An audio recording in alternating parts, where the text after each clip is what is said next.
Okay. Good afternoon, everyone, and welcome to the second in a series of 4 events that LabourList are holding with the UK and a Changing Europe. My name's Anand Menon. I run the UK and a Changing Europe, and we have a fantastic panel here to discuss the state of the Labour Party, essentially a year and a little bit after the last election. Each of our panelists is going to make some remarks for about 5 to 7 minutes. We might have a little conversation amongst ourselves, but I want to spend as much time as possible dealing with your questions. So on the Slido, do send in your questions, and actually, to make my job easier, if you don't mind, vote for the question you want to hear posed to the panelists. Because the more people who vote for a question, the higher up my list it goes, and it just makes it easier for me to select. So our panelists today, in the order in which they're going to speak, they should all be known to you. Sir John Curtice, Professor Sir John Curtice from the University of Strathclyde, who's a senior fellow with the UK and a Changing Europe. Lucy Powell, Shadow Minister for Business, Energy and Industrial Strategy and MP for Management, Manchester Central. Belle Ribeiro-Addy, who's the MP for Streatham, who won her seat in that last election in 2019. And finally, Sienna Rodgers, the editor of LabourList. So John, you ready to kick us off? Yes, indeed. What I want to do is to present you with 2 alternative interpretations as to what was Labour's difficulty back in December of last year, and then to examine in the light of those 2 interpretations what the party may or may not have achieved during the course of the last year or so. And then, because we were asked to do this, I'll just say something very, very briefly about, given where we are at, what are the prospects for the party in the bonanza of elections that is now due to take place in May of next year.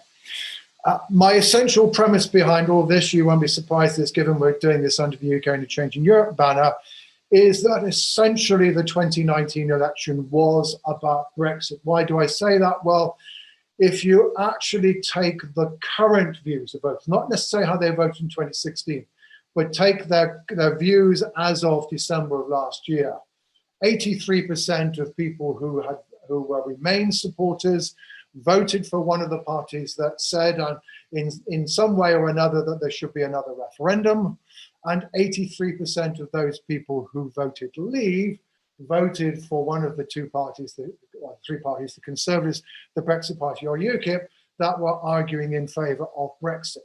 So the truth is that this was an election where basically at least the distribution of support between the pro-Brexit parties and the pro-second referendum parties, if I can use that shorthand, was one that was very, very heavily reflective of the current views of the electorate on the issue of whether or not the United Kingdom should be leaving the UK in the first place. In the wake of that, there are, I think, 2 interpretations that have come out. One is, I think, probably more prevalent inside the party than the other, but let's just outline both of them. Interpretation number 1 is that, of course, Labour's support crashed amongst those who had been previously voting for the party but had voted Leave in 2016, falling from something like 25 to 30% down to 15% or even less. So, a double-digit drop of support, well above the drop that the party was suffering nationally. If you take the seats that the party had won in 2017 but lost in 2019, on average, there'd been a 58% Leave vote. And perhaps the most difficult thing of all for the party is that in the wake of this, and largely as a consequence of this, the party could no longer claim either to be more popular amongst working class voters than middle class voters. And indeed, actually, the Conservative Party was more successful amongst working class voters than the Labour Party. So we're a party that regards itself as its mission to represent working class Britain. This perhaps was the sorest and most difficult wound of all. And all of this, of course, symbolised in the loss of the so-called red wall seats. So if you take this interpretation, you essentially say, well, the problem is we lost the Leave vote, we lost our core base amongst working class voters, we need to reconnect with it. And perhaps one of the things that you hope for as a part of that strategy is that Brexit indeed will be off the agenda by 2024, and that you'll be able to reclaim some of these voters, because one of the things we do know about them is that while they may be pro-Brexit, they're not necessarily folk who buy into some of the more economically liberal interpretations of what the Brexit project is meant to be about. So the answer, this interpretation basically says we need to try to repair the damage of 2019. But here is interpretation number 2, that the essential problem in the election is that the party did not win enough Remain voters. Why did the Conservatives win the election? Not because the election demonstrated that a majority of people wished to leave the European Union. Why the Conservatives won? Because they persuaded 75% of those who voted Leave to vote for the party, whereas the Labour Party was getting support of only around 45 to 50%, according to the various sources. That was down on even the figure, the 53% the party got in 2017. So it wasn't as big a loss as it was as compared amongst Leave voters, but still the party was trailing badly the Conservative Party in its ability to appeal to that half of Britain to which it seemed to be capable of appealing. Now, why did this happen? Well, much of the damage was, of course, inflicted by the Liberal Democrats, who won around 21% of the Remain vote, plus in Scotland, the SNP. And of course, it's worth remembering that you only have to go back to, 8 weeks before the election, into September, and the Liberal Democrats and the Labour Party were still neck and neck with each other amongst Remain voters. The Liberal Democrats have done an awful lot of damage back in May in the European elections. And while the Labour Party recovered some of the ground it had lost amongst Remain voters while making very little progress amongst Leave voters during the election campaign, it still failed to get the Remain vote behind us.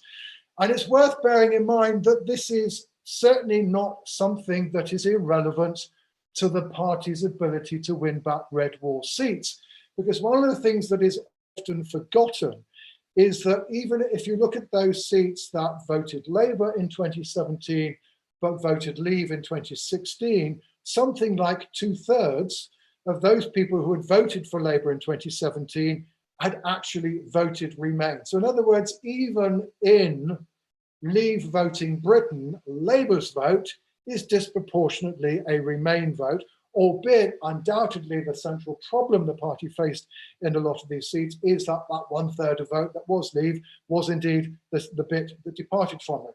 But winning back red wall seats is not going to be achieved, according to this interpretation, simply by appealing to Leave voters, because there aren't enough of them willing to vote Labour. And meanwhile, of course, we also have to bear in mind that the other disaster the Labour Party have suffered in recent years is the disaster of 2015 in Scotland. And in Scotland, of course, the electorate is overwhelmingly pro-Remain, and it is the SNP vote now is also very strongly a pro-Remain electorate.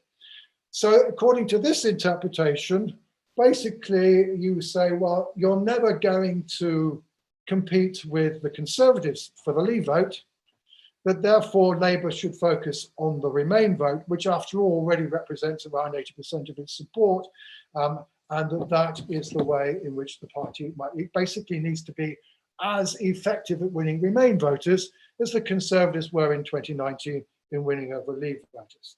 So against those two alternative and admittedly deliberately polarised interpretations, what seems to have happened during the course of the last year? Well, I think the first thing one could say is I think probably I would characterise the party's position on Brexit during the course of the last year is to avoid it as much as possible. It was only last Wednesday, I think for the first time, that Keir Starmer actually raised Brexit during PMQs, when it might be thought that actually there were plenty of previous occasions on which this might be an issue that you might want to tackle the government. The party's been much happier focusing on coronavirus and on claims that the government has been incompetent. And this has certainly enabled the party to make some progress. It's now roughly even, Stevens, with the Conservatives in terms of national vote share. It's been there more in that position more or less since September. And certainly it's worth bearing in mind that, you know, an election now probably would not give enough seats for the Conservatives to have an overall majority, probably not enough seats for it to be able to form another administration. Yes, the Labour Party will be unpopular with Democrats and the SNP, and one can guess what the price might be, but actually it probably will be very difficult for the Conservatives to remain in office. But certainly, you know, the reactions certainly of Labour voters to how they've been doing on Brexit, very interesting figure in Deborah Mattison's latest Brexit diary, only 18% of Labour voters think that the Labour Party has had a positive impact on Brexit during the course of the last 12 months. Now, has this progress been made? Well, in part, it's been made by the fact that the Liberal Democrat vote's gone down quite heavily. That's most overwhelmingly a Remain vote, although some of that has also gone back to the Conservatives. Some Conservative Remainers of 2017 who switched to the Democrats have switched back to Conservatives. And that's one of the reasons why it looks as though the Conservative vote amongst Remain voters, such as it was, has largely held up. But whereas the Conservatives undoubtedly have suffered because of coronavirus, and that drop has actually been sharpest for the Conservatives amongst Leave voters. So some of that Leave coalition has been peeled away because of their concern about the way in which the government has been dealing with things. But it's not clear how much of that lost Leave vote has gone to the Labour Party. Certainly, if you, for example, take some of the recent polling, it suggests that maybe 5% of the 2019 Conservative vote has gone to Labour, but 15% of it has gone to don't know. And that, you know, the polling is somewhat contradictory, but that probably Labour has been making progress amongst both Remain and Leave voters on the confidence issue, but that it's still essentially a party whose vote is still very heavily structured by Brexit. So I would therefore, in a sense, and meanwhile, what's certainly also clear from all the recent polling is that what the last year has not done has enabled the party to reconnect with its working class base. If anything, Labour's progress in the last 12 months seems to have been stronger amongst middle class voters than it has been amongst working class voters, and it's still trailing the Conservatives amongst working class voters. So, in a sense, ask me to characterise this, I would say Labour really, I think, have been muddling through on Brexit in the last 12 months. They've been hoping to avoid it as much as possible. That's been enough to get itself in a position where it might be capable of forming minority government, but certainly not to a position where it looks like they're capable of winning an overall majority. The prospects for next year, well, number one, of course, is Scotland, and Scotland at the moment looks like a disaster. Current levels of support, 17% on the constituency vote. The SNP look as though they're heading for an overall majority, and that will therefore mean there will be a pressure for another referendum. It's admittedly seemingly holding its own in Wales, but that won't necessarily be enough for a majority. Meanwhile, in England, most of the seats that are being defended in the local elections were last fought in 2016. There are going to be far more than those than the ones from 2017. What happened in 2016? Well, actually, Conservative and Labour were pretty much neck and neck in the polls. They were pretty much neck and neck in the local elections. So it is not clear that at the moment, at least, so far as English local elections are concerned, is that Labour is going to make significant progress. But maybe, certainly, I mean, the London morality should be comfortable, but I guess certainly one of the things it ought to be thinking about, and you know, some reasonable prospect, is beginning to win some of those elective moralities, some of which perhaps many people were surprised that it failed to win when they were originally contested back in 2016. But on that, at the moment at least, I certainly don't think the party's done and made enough progress for there to be any guarantee. John, thank you very much. For those who haven't seen it, I'd point you towards some rather interesting results from the British Elections Study, which has been written up by Jane Green and Jeff Evans inter alia. And one of the things they find was, I think, a quarter of the new Tory voters from December of last year have now switched back, not to Labour, but to undecided. Yeah. So there are lots of votes up to grab. It's there in the opinion polls as well, which is what I was quoting, but yeah. Interesting. Lucy, over to you. Thank you, Anand, and thank you to UK and Changing Europe and LabourList for organising this. And apologies for highly unusually, I'm actually in Parliament today, so I'm relying on the parliamentary Wi-Fi instead of having my glorious Manchester Christmas tree behind me, which is what I normally have for Zooms these days when I do it from Manchester. So apologies for that. Yeah, I think I'm here really more as one of the co-authors and the commissioners of the Labour Together review into the 2019 election, which Sienna was also a commissioner of. So I just wanted to just give a quick summary of that. We published that report, you may remember, about 6 months ago or so. And I just want to say a little bit about the findings of that and what it tells us for the future and how we're progressing with that, if that's okay. So the report that we did with Labour Together, it's a 150-page report. You know, it's got lots of graphs and details and work in there. We had exclusive access to the British election study and many other sources, as well as commissioning our own bespoke polling work and other work to really look at the 2019 election and the long-term trends that led to it. We had a commission made up of people from all across the party, from trade unions, local government, myself, Ed Miliband, Shabana Mahmood, former MP Joe Platt, as well as James Medway, Ellie Mayo-Hagan, Sienna, Marcus Roberts and others were on that commission. And we had submissions from 12,000 members and from everyone involved in the Labour Party, from Progress to Momentum. So we really felt like it was a proper sort of piece of work. And the idea behind it was not to point a finger at blame on the past, but to chart a path back for Labour.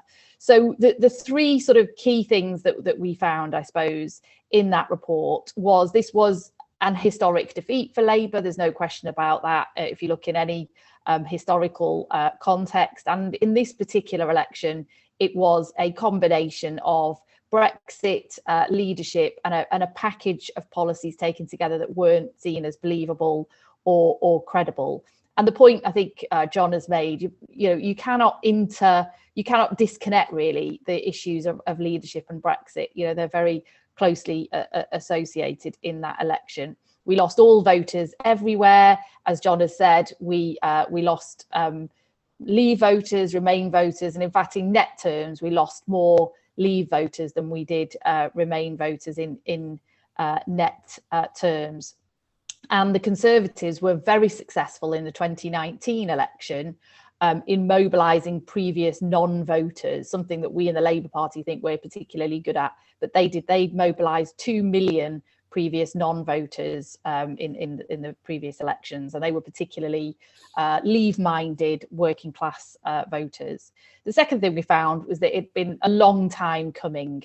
The red wall had been crumbling essentially for 20 years or more, and it was a growing trend to do with alienation with the politics, deindustrialization, and some of these sort of what have become known as the kind of culture war issues, which of course were catalysed in that particular election. But it had been a long time coming, and as John has said, that applies to Scotland too, where obviously we went further back instead of making any gains. And that historic voter coalition that the Labour Party has historically represented, that the kind of working class communities in our towns, many of whom voted Leave previously, with the sort of urban metropolitan voter, that historic voter coalition was distinctly fractured. And the third thing we found was that we now have a mountain to climb. In any historical context, to win outright the next election would be something that's never been achieved before in electoral terms. To even be the largest party would take swings on a scale of the 1997 general election. And if we don't make any gains in Scotland, the impact that has on what we need to do in England and Wales is significant. So we have a real mountain to climb. One of the things we wanted to do with the review was to have a point of collective reconciliation for members, activists, people across the party to really come together and have a collective understanding of what went wrong, or what happened, and what we need to do to get back into power. And I think we've that report and the process following on has led to that. I do think we now have a sort of better collective understanding about that. So what does it tell us about the future? Because I think that's probably where there's less sort of shared understanding and less consensus perhaps about the future. Well, the first thing we say in the report we found was that we can't take our current voter coalition for granted. People who did vote Labour in 2019, many of them have recently voted for other parties, the Liberal Democrats, the Greens, and others. They're more febrile voters in many ways, so we can't take them for granted. The second thing that we mustn't lose sight of, and often gets lost in the conversation, especially when we're talking about Leave and Remain voters, is that we've got to, going forward, we've also got to have a political strategy that enthuses and mobilises younger voters, not necessarily young, but younger voters, as we did very successfully in the 2017 election. Because the challenge isn't just about the breadth of our support, and I think we've seen this in the US elections recently as well, but it's also about the differential turnout and about our ability to mobilise and enthuse. And I think we can't lose sight of that challenge as well. In addition to that, obviously, we need to reach back into the so-called red wall and have an offer and appeal to do that, whilst at the same time making some inroads in Scotland as well. And to do all of those things, not take our current voter coalition for granted, enthuse and mobilise younger voters, and appeal to red wall and Scottish voters. Yeah, this is a difficult challenge, and it's a very different electoral challenge to the one that we faced in the past. So we did do some work on this, and I'll just briefly quickly just say a little bit about that. We did a sort of people's panel where we brought together voters from Leave-minded voters from towns, if you like, across the north, with sort of more Remain-minded urban voters, and we asked them to form a coalition government. And we did that with Deborah Mattison, did that work for us, and it took a day and a half sort of exercise. And obviously that was done just at the beginning of coronavirus, just before coronavirus, the first not lockdown. And of course the economic and health crisis that we're now in, I think, has really exacerbated some of these issues. So what we found was that where there is a basis for that, building that broad political coalition, is that people want big change. They want real big economic change in their lives, but it has to be rooted in their place, in their community, and their family. That's something that really brings everybody together, and it has to be done with a leadership that is credible and authentic. And that there's a lot more in the report about that if people want to read it. And I think, you know, Keir's shown that with his Call Keir exercise and so on, that he's prepared to go out and listen to voters. We had a few recommendations around the organisation and political. So the first is the electoral challenges of today are very different from those in the past. People tend to sort of look deep into the past and think, well, 1997, what did we do then? We just need to do the same now. Well, it's very different. The electoral map in 1983 couldn't be more different from the electoral map in 2019. And I compare those 2 years because we held roughly the same number of seats. It's a very febrile, more divided political context. We have to inspire with a positive agenda. We have to be the party that represents real change in the country, but that has to be credible and believable and rooted. We have to put voters and the communities that we want to seek and serve at the centre of everything we do, not as an afterthought. And our membership base doesn't actually reflect those voters and communities very well. And we need serious sort of culture change in the party as well, which starts with our campaigning being more relational and less transactional, with community organising at its heart. And all these things are huge, big challenges, which will take a lot of time to do. Thanks, Anand. Thanks ever so much, Lucy. Can I just say to the audience, if you can start voting, we've got so many questions. I can tell you now, we're not going to get through most of them. So if you can start voting on the questions you want me to pose to the panelists, then that will just help structure things as we get to the Q&A in about 10 minutes time. Thank you. Belle, over to you. Thank you, and thank you very much for inviting me to speak. A whole year on from the election, and it's definitely a very different world now. And this is even before the pandemic, which I'll of course come to. But I remember working as a staffer in Parliament when the Tories first came into power. You could feel a shift in the air, but feeling that shift as an MP was something else, because you walk into the chamber and you could literally feel the boldness in the room. And this is right from the very first couple of sessions when we came back after the election. It was clear that the Tories were going to do whatever they want, whenever they wanted to do it, and they felt that they had the ability to do that, and that nothing was going to stop them. But in terms of why we lost the election, I think there are loads of different views as to why we lost. And when there are that many views, it could be some of a little bit of all of them. People definitely say it was a Brexit election, and I take that on board, but I don't think it's as clear-cut a situation as perhaps it is for other parties. The Labour Party, if you remember, had the 8 most Remain constituencies, and it had MPs in the 8 most Remain constituencies and 8 most Leave constituencies in the country during the referendum. My own constituency, I believe, was second only to Gibraltar, and Gibraltar definitely probably has a very good reason for wanting to stay in the EU. So we were split in that way in terms of a party, in terms of the representatives that we had, and that played out over the years. Now, I think that looking at the analysis, it's clear that we lost a lot of Remain voters. The majority of Labour Party members were Remain, and majority of Labour Party voters were Remain, as you heard John discuss earlier. So I think we lost a lot of people because the messaging was quite strong at that election. It was quite strong from the Tories in terms of getting Brexit done, and it was quite strong from the smaller parties in terms of saying, if you want to remain, you have to vote for us. And a lot of our voters jumped that way.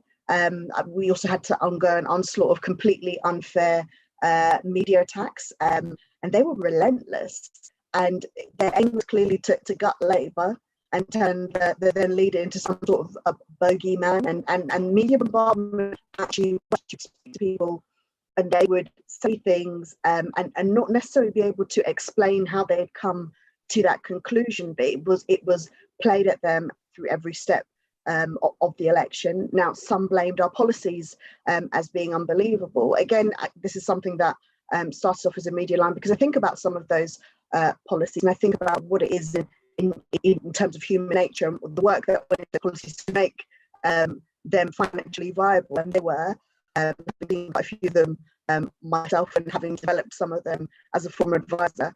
And I think about things such as the idea that we need free Wi-Fi, and what we're going through at the moment, and the platform we're on at the moment. And no one could have obviously predicted that the coronavirus pandemic would happen, but I'm sure that following this and following what particular school children have had to face in terms of being able to access their education, we may soon come with a generation of young people that see that broadband should be a right, not something that they have to pay for.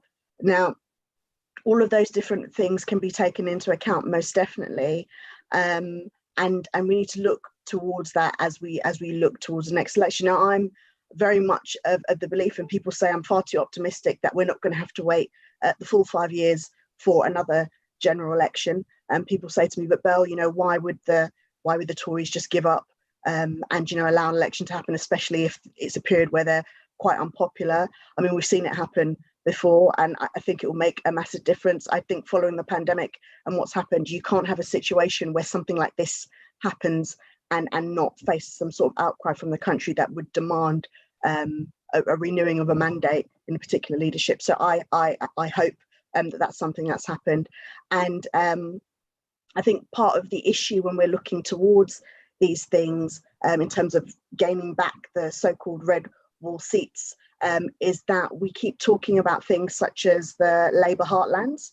And I understand why we use that phrase, but the area in which I'm from and it is a Labour heartland. Yes, we may return a Labour member all of the time, but that doesn't make us any less of a Labour heartland. We need to be talking about the commonalities between those areas and the areas actually that decided not to return a Labour MP this time, and look at working to them both, not playing a strategy which I think has caused us problems in the past, and that probably most reflected in Scotland during the 2015 election. Now in Scotland, they turned around and voted SNP in one election in a way in which people couldn't have imagined, because we'd always thought in Scotland they vote Labour, and that's just it. And the SNP aren't even that left wing. They were just what people believed the Labour Party should have been at that time in terms of policies. And unfortunately, when it came to assessing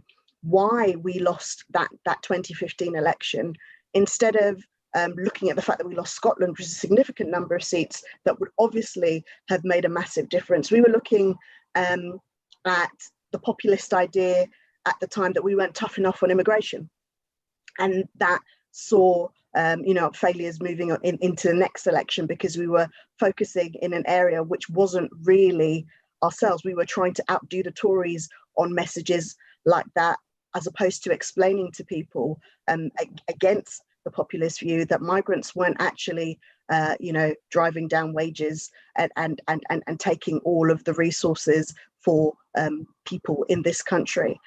So we were leaning towards that, when we'd have to be careful not to do that in the future. We can't out-Tory the Tories. And I agree that we need to, whilst we're thinking about people in the red wall seats, we need to really think about the fact that people don't vote for disunited parties, especially when times are uncertain. I think we saw that in 2010 with Gordon Brown. People were having, within the party, were having quite weren't being great in terms of supporting him when we came to the election. And actually, when it comes to an election, that's what we should be doing. We are a broad church in the Labour Party. We are different views, and you know what? I believe that we are the stronger for it.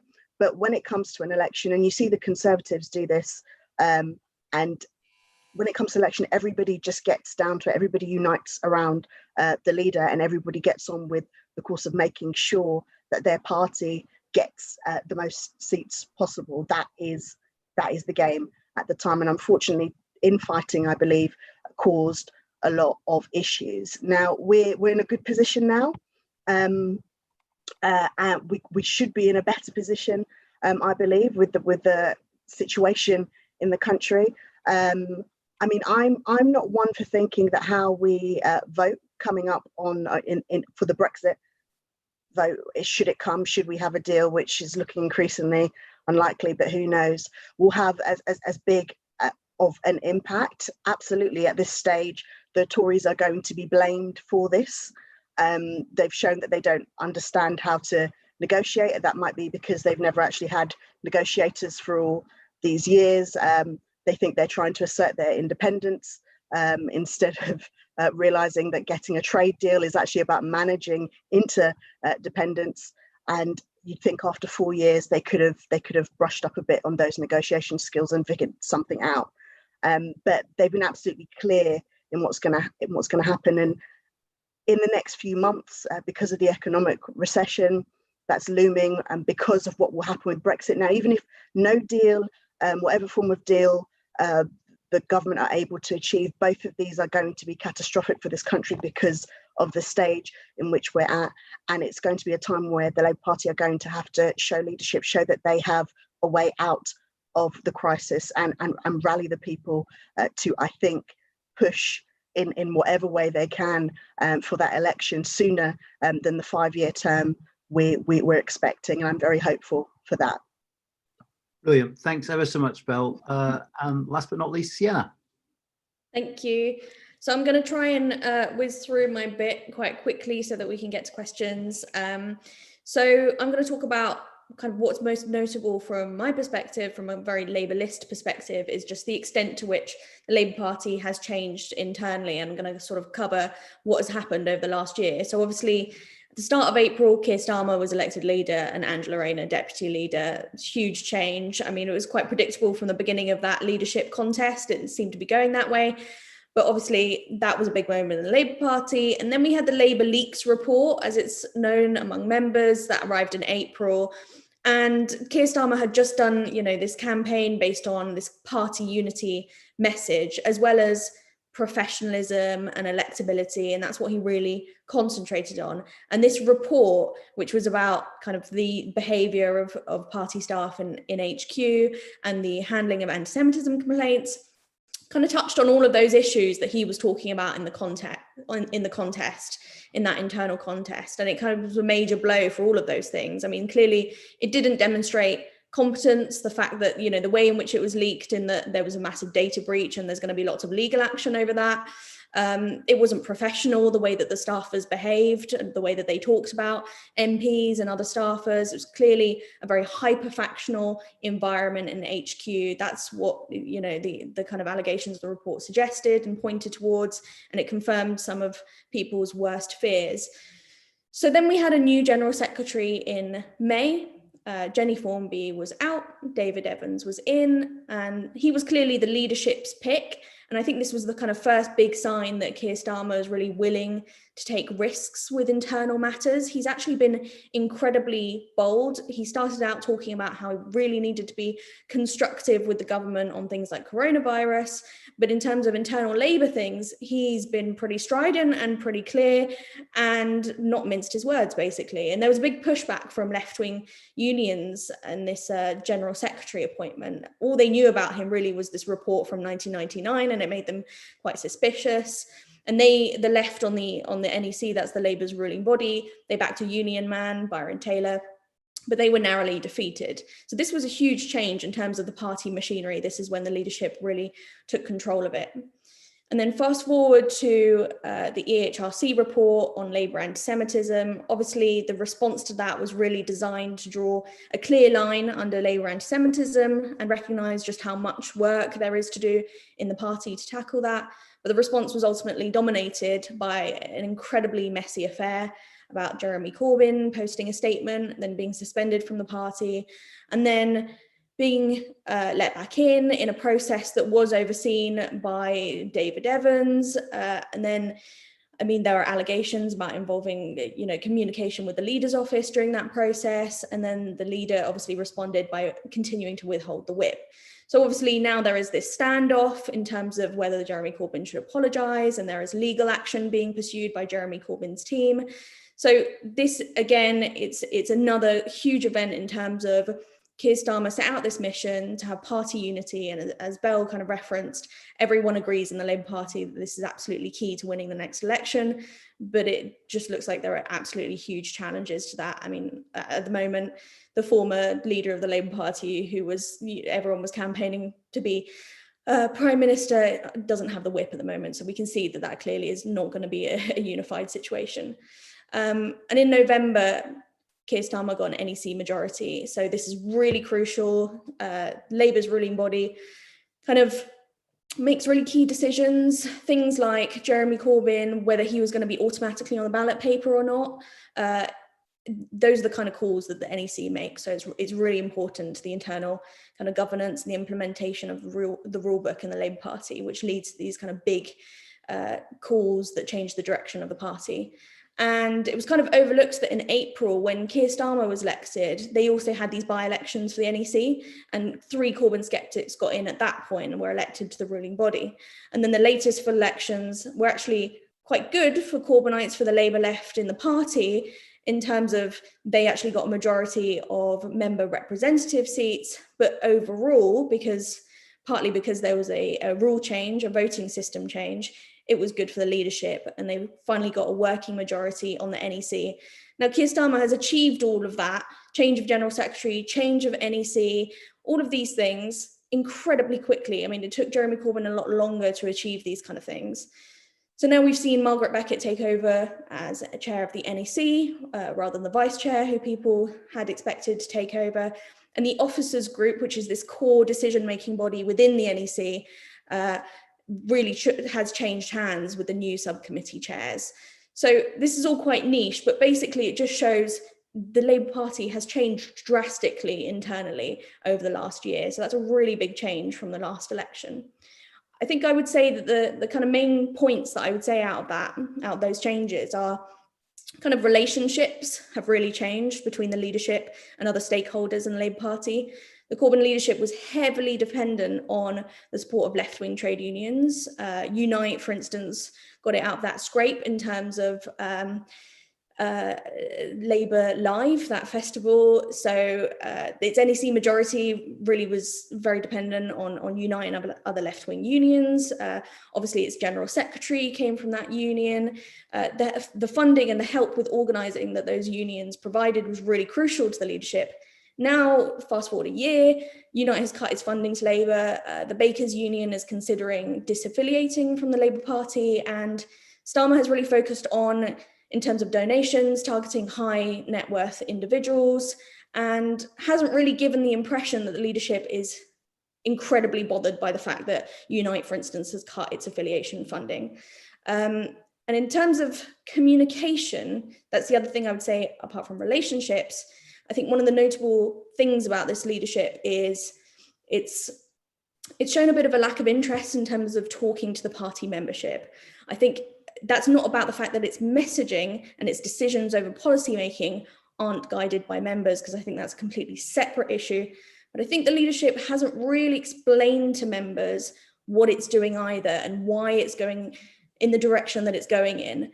And I think there's kind of an unnecessary communication vacuum there that should be filled. I think that's one of the things I would say in terms of going forward, is that actually our survey with Survation, the LabourList Survation survey of members, showed again that actually Labour members want to be loyal to the leadership. It was actually quite encouraging for the leader's office if they were going to look into the detail. 55% said Labour is going in the right direction. 64% of these members said his approach to COVID, Keir Starmer's approach to COVID, was good. They thought favourably of it, even though some people had criticised him for not being quite critical enough. Of course, that's changed over the last few months.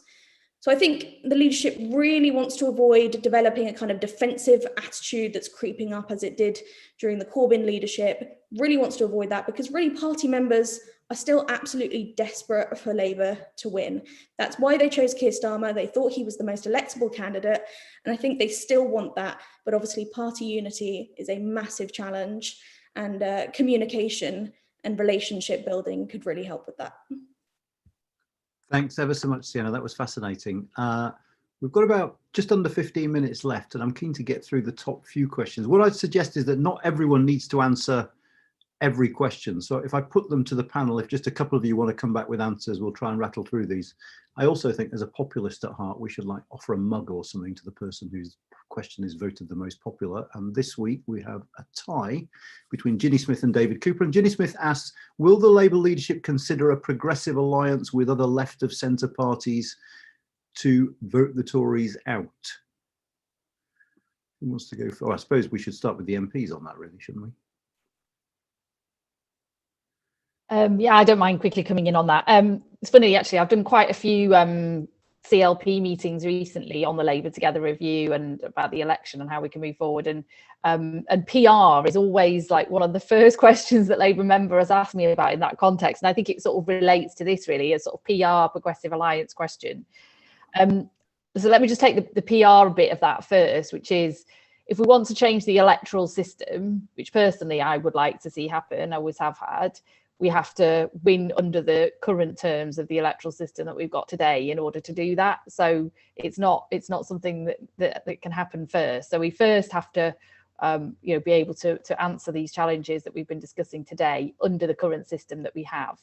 On this point about a progressive alliance, actually one of the findings of our Labour Together report from some of the work that Data Practice did with us showed that the progressive alliance that was formed in the 2019 election between the Liberal Democrats, the Greens, Plaid Cymru and the SNP and so on actually cost Labour seats at that election. So we could have won more seats if that hadn't been the case. So it doesn't always work that way, I have to say. So, I think none of this, well, the point I'm making is Labour has to win and stand on its own 2 feet under the current system in order to change the way in which our democracy works. And there's no getting around that. There's no quick fix for that. Mel, do you want to come in on this? Well, I would firstly agree with Lucy in the fact that we do have to change how our current system is first. It has major issues. I think about my own seat, where we had a member of parliament who went through a couple of changes of party and still was allowed to be the member of parliament for the constituency. Now, I'm not so egotistical as to believe that when people went to vote for me in 2019, they were just voting for Bell because Bell's great. They were voting for the Labour Party. So we need to have a situation in which that is respected. I would absolutely respect people's right to change, to hold each political view that they like, unless of course it's fascist, and join whichever party they like. But when you do, you have to be able to go back to the electorate, I think, and make clear that you are now standing as something else, because that's not what they would have voted for. And there are a number of different things that we also have to look at. What's happening with voter registration at the moment is disenfranchising so many people. So yes, we absolutely need change in our voting system, but before that there are some fundamental things that have to be dealt with in the way that our democracy works. Brilliant, thank you. As long as neither of the other two desperately want to come on this, I was going to actually kick off the next one with John. I mean, this is the sort of big question for Labour, isn't it? Which is, how do you attract red wall voters whilst retaining Southern progressive supporters at the same time? How does Labour do that? It is the $64,000 question, and I think, you know, it's really, really striking the difference between the way in which the Conservatives have handled Brexit and the way in which the Labour Party has handled Brexit. Boris Johnson basically decided to take a side on Brexit. He went for leave.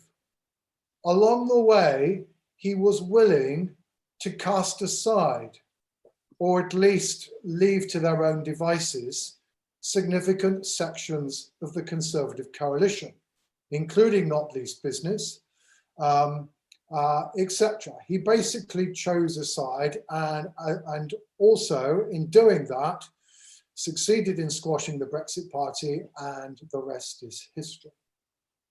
The Labour Party, in contrast, on Brexit, ever really since 2016, has been trying to ride two horses. And now, of course, it may well be that the two horses will disappear between now and 2024, but you can't assume that. And I think you do have to ask yourself the question as to whether or not actually you need to learn something from the Conservatives. I think we can probably anticipate that if Boris Johnson is still Prime Minister in 2023 or 2024, we no longer know what the date of election is going to be, because the Fixed Term Parliaments Act is going to go. Remember, Boris will now be able to choose the election at a time of his own choosing. But I think you can anticipate, you know, Boris' pitch is going to be, vote for me, I delivered Brexit, blah, blah, blah.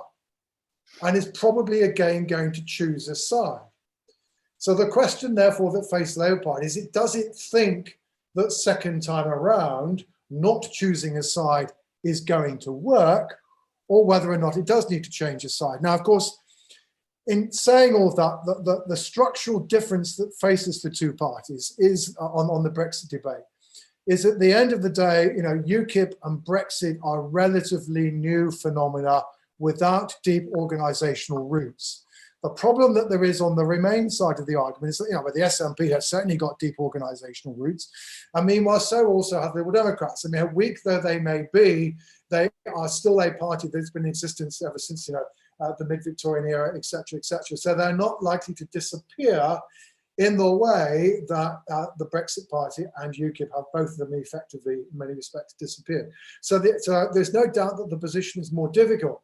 But, you know, I do invite you to consider whether or not trying to ride two horses is necessarily the way to go, as opposed to actually choosing a side. But yes, in so doing, realizing the potential consequence of that is that the electorate of the Labour Party will look rather different from the electorate to which you have traditionally aspired. But that's already happened to the Conservatives, and the Conservatives are sitting very pretty, thank you very much, at the moment, sitting on a very different electorate from the classic Conservative electorate. So I think, you know, this is the question that the Labour Party faces. Now, maybe Brexit disappears, maybe you can destroy the Tories on competence, etc., etc. All of that I take as true. But just be aware that so far at least, trying to ride two horses has frankly not worked. Just, I mean, stemming from that, and Sienna, you go first on this if you want, is how important is the way that Labour votes on any Brexit deal if we get one? I mean, how significant is that in sending a signal to actual and potential Labour voters? Well, can I just quickly come back with Sienna kicks in? I mean, one of the things that's protected the Labour Party in the last 12 months has been the fact that the Liberal Democrats have also gone away and put their tail behind them and think that Joe Swinson's position on Brexit was a disaster. They're wrong. And there isn't any evidence to suggest the Liberal Democrats lost out because of Joe Swinson's stance on Brexit. What there is evidence on is that actually one of the things that helped the Labour Party to get Remain voters back is that quite a lot of folk who frankly weren't necessarily opposed to Joe Swinson's position on Brexit, but who were traditional Labour voters, and having voted Liberal Democrats in May, wandered back towards the Labour Party. So traditional loyalty amongst Remain voters, at least, worked in able to get the Liberal Democrats back. But I mean, certainly I would worry. I mean, the SNP will almost undoubtedly vote against. So look forward to it being even more difficult to get votes in Scotland next May if you decide to vote for the deal and the SNP vote against it. They will go for you on that issue hammer and tongs. But the crucial question that I would want to know before knowing what I was going to do as Labour Party is what the Liberal Democrats are going to do. If the Liberal Democrats decide to vote against the deal, just remember that they will be sending a signal to what is predominantly currently your electorate that they actually oppose Brexit, whereas you would have sent a different signal. Sienna? Yeah, I'll sort of answer briefly so that we can get onto another question as well before we end. In terms of the general question, I think of the kind of fractured voter coalition and bringing those voters together. I think the Labour Together review really had some interesting stuff to say here, because as Lucy mentioned earlier, it did do work on what actually unites those groups of voters who seem so disparate and kind of at opposite ends of the spectrum. And it really did talk about big economic change being the thing that unites those voters. That is what they share. That's what they want. And that has only become so much more important because of coronavirus. The economy is everything. So it's absolutely crucial that Labour is talking about the impact on businesses, on people, all of this stuff that's coming out of the COVID crisis. It's got to be the voice on those things. I think that is really the thing that can unite those voters. On Brexit and the kind of struggles, the tensions that John was talking about, I think we've got to remember that authenticity is absolutely key. It's really difficult when some people are looking at the Labour leadership having talked about, a second Brexit referendum, and then they're talking about, oh no, in Scotland, you said that was going to be the once in a generation referendum. You can't do that again. All of these kind of things, you've got to come at it from an authentic perspective and with an authentic voice. And I think that's what Labour needs to remember. You can look at polling, you can look at focus groups, but ultimately, last year, the Tories read the mood of the country, and the mood of the country right now is still get on with it. So I think Keir Starmer on that has actually read the mood of the country pretty well. It's just not true.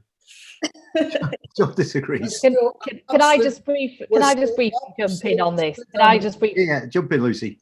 Yeah, just because I totally respect John Curtice as a leading sort of pollster, but let me just give you a slightly different perspective on the mood of the country from certainly from the north anyway. But I think the critical point we've got to remember here is that we've left the European Union. We've now left the European Union. And so the question is, what is our vision of the country having left the European Union? Not like to go back and sort of replay that. But what's really important learning about the Brexit debate is not particularly the Brexit question itself, which I think, is now settled in that sense. The question is, what was it giving expression to? So people who voted Brexit, and actually people who voted Remain, but then just wanted Brexit to sort of be done and dusted and got over, which is quite a large proportion of the population. is what was it giving expression to? It was giving expression to the fact that people's voice wasn't being heard, that their communities had suffered many, many years of lack of investment, of loss of identity, had been forgotten, and they weren't being listened to. And they felt the Labour Party that they'd voted for routinely for many, many years wasn't listening to them either. We were seen as the establishment. In many communities in the last election, we were actually seen as the establishment. People were voting against Labour, even though we weren't in government. So they're the lessons we need to learn and translate them into that new world, which is a world in which we've now left the European Union. We're about to leave the transition period. And I think, you know, our demeanour is quite important here. Are we willing this whole thing to fail, or are we willing our country to succeed? And that is the challenge for the Labour Party, I think, over the coming years. Bill, do you want to have the last word on this issue? I would just say it definitely is difficult, because one of the things that, since people have accepted that we're not going to have, we're not going to stay in the EU because we have left the EU, a lot of what Remainers have been asking for is to make sure that we don't have a no-deal Brexit, because that would be disastrous. So it then becomes difficult to not vote for a deal. However, I'm going to have to agree with John about appearances and how it will seem, because I think about a lot of the arguments around Brexit at the time and around the last general election, the so-called Brexit general election, and the way in which people had felt. We were, again, already had left the EU, but the smaller parties were able to put out a message which essentially said, even though we have left the EU, we are going to leave the EU, and nothing's really going to change that. If you vote for us, we can remain. And people are still very, very much in that mindset. And I just don't think that if we were to vote for a deal, and it's going to be a catastrophic deal because it's so late in the day, that it will be easy to defend that when we stand up in Parliament, which we will have to do in the months afterwards, to say how badly it's all worked out. Brilliant. I'm sorry to say we've run out of time. I feel really bad because there were so many questions. I mean, the lesson I've learned from this, Sienna, is maybe we should make it a bit longer than an hour next time so we can get through more questions. But thank you all so much for sending your questions in. There's enough to have like 10 different events to talk all these things through, and I hope we can sort of pick up on some of these issues. Particularly, I think our next event with LabourList is going to be about federalism, which will involve questions of devolution and the question of Scotland. So do come back to that, because we can revisit a lot of those questions then. But for the moment, thank you so much to all our panelists. I thought that was absolutely fascinating. Martha at the UK and Changing Europe has sent me a message saying survey. So I have to say, please fill in the survey before you go. I always forget to say that, so it's my fault that no one does apparently. But please fill it in so we get some idea about what you think about these events. Have a very, very good Christmas to the extent that you can enjoy it as normal. And we look forward to seeing you all again in the new year. Thank you all very, very much indeed. And thank you particularly, Sienna, for working with us on this. All the best. Very much.